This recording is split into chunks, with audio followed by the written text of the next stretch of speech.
How to check monetization eligibility on Facebook page.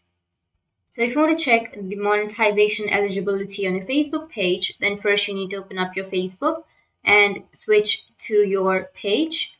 Once you switch your account to your page, now you just need to simply go with the top right again and click on the profile. And under profile here on the left side, you will have Meta Business Suite. Just simply click on it and it will take you to the Meta Business Suite. Make sure that you're under your page. Make sure that you've selected your Facebook page.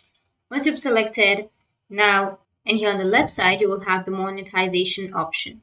So you just need to simply go with all tools and then you can scroll down and then find the monetization option, which is right here.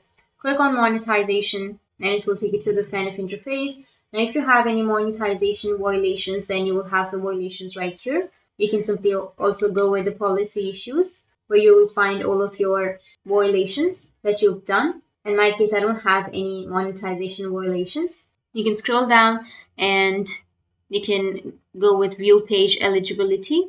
And here you will have the monetization eligibility on your Facebook page. So here on the right side, you can see it says criteria not met, which is in-stream ads and stars. So stars are the virtual good that let you earn money and interact with your followers. Meta pays for the stars you receive. So I've not received any stars, or I've not done any in-stream ads. So I've not met the criteria. So if you've met the criteria, then you'll be able to earn through your Facebook page. So these are the monetization eligibility on your Facebook page. And if you have any questions, feel free to comment below. Thanks for watching.